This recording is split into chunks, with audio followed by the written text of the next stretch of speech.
All right, Tommy. Nice to meet you finally, and I'm happy to have the opportunity to come and join you and interview you today. Thank you. So, our interview will probably be about 30 minutes length or so. We'll go into your musical background, your education, and your interests, how you've developed it, and then go into defining noise and how you sort of pursued that. So, to start it off, have you do you have any sort of music education? Or are you self-taught? Self-taught for the most part. Yeah. Any Um, any any sort of instruments that you've trained on, or how did you start that? I did when I was young take some guitar lessons, um, but I didn't really enjoy it, so it didn't last very long. My brother got more into it than I did and stuck with it, but I kind of abandoned it pretty quickly. Probably not even a year's worth of guitar lessons, but it gave me a little bit of some basic knowledge about guitar. Mm-hmm. So after that, how did you sort of then continue on your path of music, or did you kind of drop it for a while or something? I would say that even before then, I was pretty obsessed with music, but I think I tended to be more interested in the like electronics side of Mm. music. And one of the first things when I was really young that I can remember wanting, and finally my parents uh, got this for me. It was a dual cassette deck, and I really just wanted to record things off the radio or record things off of records or record from other tapes. But I wanted to do like make these collages. So that was kind of for me where it started, was making sound collages. So kind of as a listener first and Yeah, everything. I think so. Well, a listener, but also in some ways like taking things just out of the air and rearranging them and creating Mm. from that. So what sort of things did you kind of start taking in? What inspired you to sort of take these things? I think actually some of the things, some of what inspired me in the beginning, really is I would hear these novelty songs on the radio where they would take and insert. It would be someone singing something and they would insert these silly clips in there, and they were kind of like comedy songs or whatever. And I liked that, and I wanted to try to make my own versions of those, but they ended up being a lot more weird and sometimes abstract, and I kind of went down that path Mm-hmm. from there, I feel like. And I started to really like that, and then eventually I found other artists out there who were doing similar things, and so kind of went down that path. This is sort of like a out of the blue question that came to my mind, but like, have you heard of like Max Headroom? Yeah, that Yeah. definitely was something that was in popular culture when I was young. I was at the age where that would have been something I would have seen, during my like middle school and high school years. Mm-hmm. Because that's what I kind of like think of when I think of like the changing of the clips and stuff. Yeah, there was a lot of. I feel like there was a lot of like with MTV and a lot of like television and radio that was happening at that time. There was a lot of this uh, thing about fast cuts that maybe didn't really exist before, and then the technology was advancing, and so you were seeing more and more of that kind of like produced stuff where you had lots of fast cuts and edits and things like that, and that stuff fascinated me. So what was some of your first sort of compositions or things you put together? I would make tapes for like this, like collage tapes, by pulling things off the radio, off of TV, off of records, or other tapes that I already owned, or that were laying around the house that my parents had, and then also combining that with just my own voice, or like I guess what you would call, I didn't call it that at the time, but I guess kind of field recordings, or at least snippets from just like my environment, and just putting those together and trying to do it in a way that was entertaining, and then I would a lot of times give the tapes away to people. So almost like kind of like a mixtape, but more on the and sometimes I would fill it up with a full song or something. But so there was also this aspect of maybe I was trying to make like a radio show or something, or like a show maybe. Interesting. So beyond sort of all these clips and stuff, how would you say that your personal music taste, like, could you like sort of define what your personal musical taste is, and how that has also influenced it in any way, if it has? Sure, yeah. I mean, when I was really young, I was buying 45 speed records, because that's what you did when you were a kid back then. And I was buying records more than a lot of my friends, I think. So I was really interested in like buying records and collecting and stuff like that. But I also I don't know. I just found that I appreciated the different formats, so I didn't just like stick to one format. And then I started to understand like you could actually use records and tapes and things like that as source material for making stuff. My influences were definitely, I'd say the early ones were just basic pop music as a kid. Then as I got a little bit older, I discovered kind of in parallel, I discovered like early rap music in the late 80s, mid to late 80s. At the same time, I discovered punk music, and I liked both of them at the same time. I really liked kind of the newness and, um, you know, how it was so different from what was on the radio. And what I really liked about punk music was that it seemed like it was so simple and so easy. Anybody could do it. You didn't have to really know how to play an instrument. You could just pick up a couple of drumsticks or a guitar or whatever and just start going. And there was something similar there with early hip hop music because it was, it seemed really simple because it's vocals and a couple of record players and drum machine, or even for some artists you didn't even need a real drum machine. You could just use your own, make like a human beatbox vocal drum machine. So making sounds with your, vocal sounds that were rhythmic sounds and stuff like that. So it made it kind of approachable and affordable and not requiring like a formal education in music to be able to appreciate and to be able to feel like, for me, like, oh, that's the kind of music I can make. Like I can make that right now if I want to, or I can make some, my own version of that, or incorporate it into what I'm interested in. And so I feel like I did blend those two things together in some ways when I made some of my early stuff, just like my own personal playing around. And then I discovered there were people out there who were doing sound collage work, and I started to kind of dig into that more as I got a little bit older and more exposed to it. And that really came from the punk rock side of things because of zine culture. There were all these, independently made Xeroxed zines, and I discovered some resources for that, started to kind of dig into that, and I found that there were people out there who were making zines or who were making tapes that were connected to these zines that were very independent, very homemade, and there was definitely a community of people out there who were making sound collage and then kind of really out there music that got even stranger than the hip hop and punk that I had initially gotten exposed to. So then, how did you sort of then take all that and start adapting into all of the equipment you have here? Like, where do you sort of, where, like, you start with your cassette tape, but then how did you expand off that? How did you sort of find out how to use all this other stuff and experiment around with it? Let's see. Well, for a while, I was really into, on the hip hop side, like turntablism and doing scratching and stuff like that. So I did try to teach myself how to do scratching, but I didn't really have like the proper equipment for it. So I was using, a really cheap record player and mixer and doing my own thing with that. But I did kind of teach myself how to do a little bit of like DJ scratching and incorporating that into the sound collage stuff that I was doing.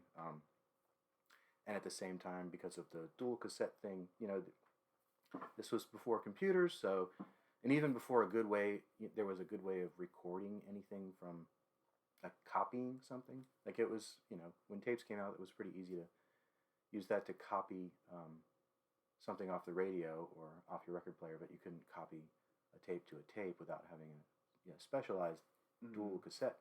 And there was no way like there is now to like get it off your computer or put it in your computer because nobody really had computers that far back. So it was, in some ways, it was just like doing what I could do with what was available at the time and what I could access, without having any kind of big resources beyond just what I could have in my house. And now I kind of forgot what the original question was. Just sort of how the equipment started, but we can go into the next part of sort of then. I'm assuming the computer has sort of really had a little huge effect on how you can do this. Oh yeah. Early on, when it became possible to do like recording and editing on the computer, I jumped into that, and I started to play with recording and doing multi-track stuff on there. Even actually before that, I made a tape collage that I wanted to kind of make as an official release. And I shopped it around to a couple people through this zine network and tape network. And there was a guy in Iowa named Colin Wales who was interested, and he ended up producing like a run of this recording.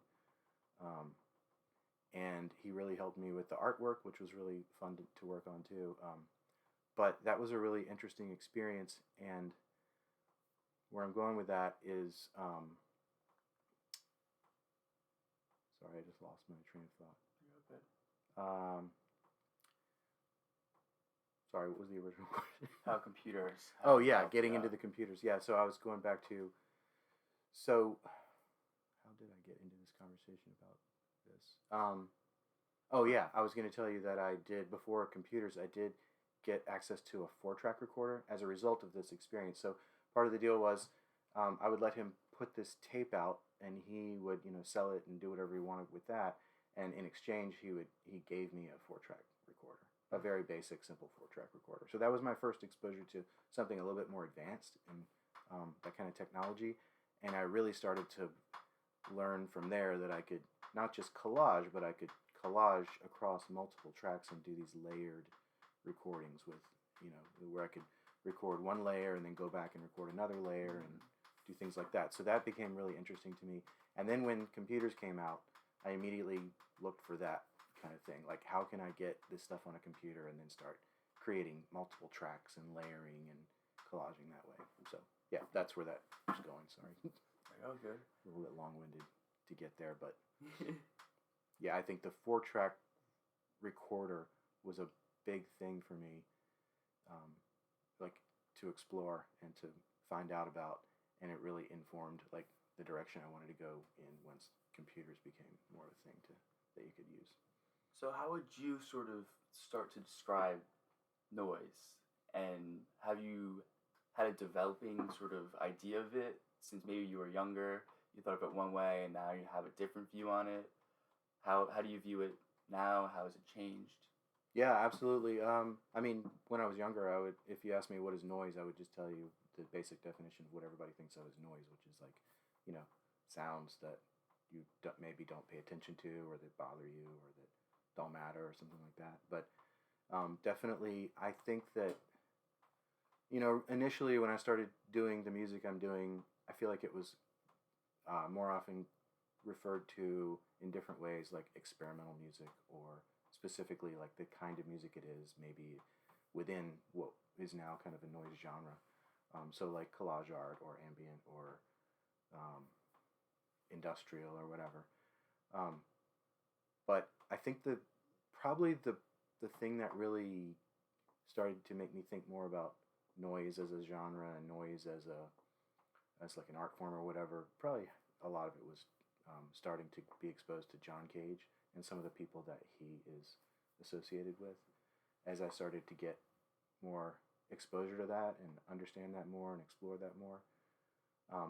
In addition to that, some of the industrial music that I was interested in, that I kind of started to explore, as I went further and further down that path, there's a lot of noise music in Japanese cultures in the last 20, 30 years or more maybe, but started to learn a little bit more about that too, and I know that's there's a lot of kind of thoughts around noise as sound, as art, and so got exposed to that too. So how would you define it versus music, or is it music? I think that that's a tough one. I think there's a lot of there are a lot of ways you can look at it, and it depends on your perspective. And you can use the word noise to mean a lot of different things. So it just depends on the context of the conversation, or what you're talking about when you are talking about noise. Because you can definitely be talking about noise in the traditional way, where it has nothing to do with music in the sense of like intentional listening, which I think is what really makes, one of the things at least that makes music different from just noise, is that there's some kind of intentional listening on the part of the listener, or maybe some intent on the part of the person who's creating the noise, because I can make a noise by accident, or I can make a noise intentionally as, you know, an artistic statement or whatever, and those two things can be different, but then the listener can also appreciate the noise that I make that is either intentional or not intentional, maybe, and for them, maybe the thing that I didn't intend to be music could become music for them. Mm-hmm. And I think about that too when it comes to my, you know, going back to my original interest in sound, because some of the things that I captured and used as part of my like sound creations were things that maybe other people created as noises that were never intended to be music, but because of what I did with it, it became music. So, I'm sort of into like the, I guess, scene around making noise. Mm-hmm. You know, in Richmond, are there a lot of noise people? Are there a lot of people making noise? Or do you find that you kind of have to extend your boundaries to sort of find more of your community? Or do you find that they're around everywhere? So I've been in Richmond since the mid-90s, I guess. And I've been involved in a lot of different music scenes, I guess, that you could put under the umbrella of noise. And it has changed over time. In the early days, just a couple of us. Felt like there wasn't really there definitely wasn't a big community. It was, but that also could be because I was new to Richmond and I hadn't met as many people. So I think and you know, I'm younger, so I think that I was, at that age, I was kind of creating a little bit of a community myself with a couple of friends who had similar interests. And that definitely did kind of splinter off of the kind of the punk rock scene at the time. There were definitely some, you know, lots of traditional punk music going on, but there were also some, I would say, you know, it was the time of post-punk where punk bands were starting to experiment more and get into doing different things, you know, beyond just a basic punk music. And I was exposed through a lot of those friends at the time to a lot of different kinds of kind of post-punk and experimental rock music that I thought was interesting. So, yeah, one of the big influences locally at that time was probably Pelt. That group, they were friends, and we did some projects together. I worked with some of those guys. Another friend, Ben Scott, I had a project with him and a guy named Ben Owen, and we had a trio, but we would always just look for opportunities to perform. And one of the ways to do that was to try to maintain contacts outside of Richmond, so that we would know about this network of musicians who were traveling and wanted to come and perform. You know, were interested in possibly coming to Richmond, so we would get in contact and try to set up an event for them, and then participate in the event ourselves and play live or whatever for that kind of stuff. And being exposed to that music and going to live shows is a huge thing, I think, and has a lot to do with where the direction I've gone in general over the years. So those are the early days. Then there was a group of people that kind of went under this umbrella called 804 Noise. That was kind of in the early 2000s to the mid 2000s, I guess. That seemed to dissolve. I also had a baby, so I kind of pulled away from the live music a little bit for a while. And then I got back into it when there was RVA Noise umbrella group kind of started up, and I got involved with that. And then lately there's been a really great scene, and I would say over the years, if I had to kind of think about all the different groups of people that have come and gone, right now it feels like is the best community I've ever been in. There's a really great community of people who make noise and experimental music and who come to shows and appreciate it. And I don't know that it has a name like some of those others, but it's centered around a couple of different house places and warehouse spaces that are in Richmond that host events like this. So when it comes to performing noise music, how do you go about doing that? Do you have something like pre-recorded, or is it all live and you're doing it all there? It can be either one. I tend to try to do as much live as I can, and I tend to prefer to do live. I think, you know, any performer can do whatever they want, and you can, as a listener or a participant in the audience or whatever, you can experience it and enjoy it either way. I just personally like to kind of do as much music making in the moment as possible. enjoyable for me, and I feel like it also um, makes for a better experience for people who are there to see and hear the performance. Have you had any like your favorite performances or like notable performances that you had that really just For resonated with you? myself, Yeah, or even that, or ones that you've experienced as well. uh, one that I did myself that I think a lot about and you know feel like it was one of my favorite. There's been a lot I've performed. I feel like I performed a lot over the years, but one of the more recent ones that I was really happy with, I guess I should say, is performed at a bar, um, uh, and I had a setup that I worked on for probably about 2 months before I went, and this was the approach that I took, and I think it's in some ways it's the approach I take a lot of times is I'll put together an instrument, I guess, like build an instrument, or at least piece together some things to create what almost like a sculpture or something. Like I'm figuring out what I want to plug into what and how I want to do it. And then for this one in particular, I really spent a lot of time working on what I felt like was a story to tell with the stuff that I had.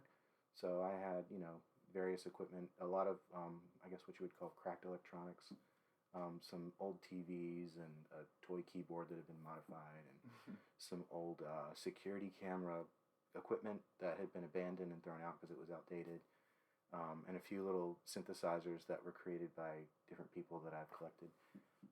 And I kind of looked at all this stuff and spent some time figuring out how to kind of go through a process from beginning to end and tell a story, even though I wouldn't say it was a story in the traditional sense of like there was no like verbal story to it, but almost just like a following a list of like things to do and thinking about why I would want to do things in a certain order and that kind of thing. And then I just kind of practiced and then improvised through it, and it was a really great experience. Sometimes I just approach it completely, just like put my stuff together, bring it to the place without a whole lot of planning, and just kind of do my thing live until I feel like it feels like it's right to stop.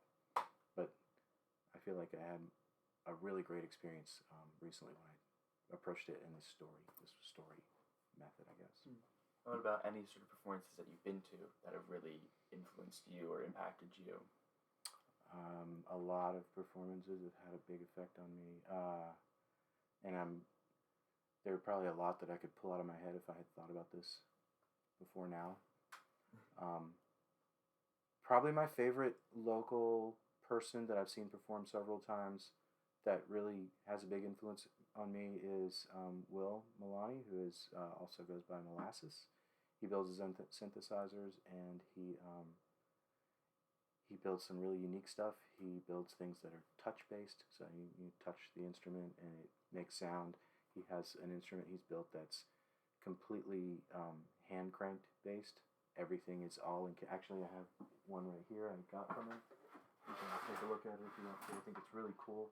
But this is something that really influences me a lot because I feel like it's something that doesn't exist anywhere else. It's his own creation, and it's all self-contained, and it's really a unique, I don't know, piece of art or whatever. Interesting. So this is the kind of thing I think it's got the speaker built into it. Whoops. It has no batteries or anything in it. It's just a crank. And you can change some of these parameters. But yeah, he's one of my favorite like local guys right now. And whenever I see him perform, I'm usually pretty excited to see it. So, and this is I'll show you this too while we're talking about it. This is something that I created not too long ago that I use a lot in my performances. So there's not much to it. It's just a handheld tape recorder that I got off eBay. But what I did was I drilled a hole in the back of the tape player so that I could get in there and super glue a knob onto the wheel that moves the tape around. So I don't know if this has anything in it or not. So I'm not really prepared, but we'll just see. Yeah. So there's just there's not really much going on there. Actually, I could demonstrate it if you want. Yeah, of course. So what you can do with this is I can hit record, and then we're recording right now, but I can also kind of stop this as it's recording, and that's going to give me something different. I can just make some sounds like hum. And then I can go back, and then I can use it also as a performance tool like this.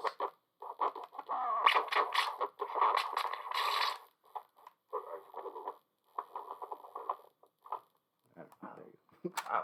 So anyway, it's like a simple thing, but it's probably a good example of cracked electronics, where you take something and you just make your own little modifications to it. So you definitely need a sort of like knack for technology or how things work.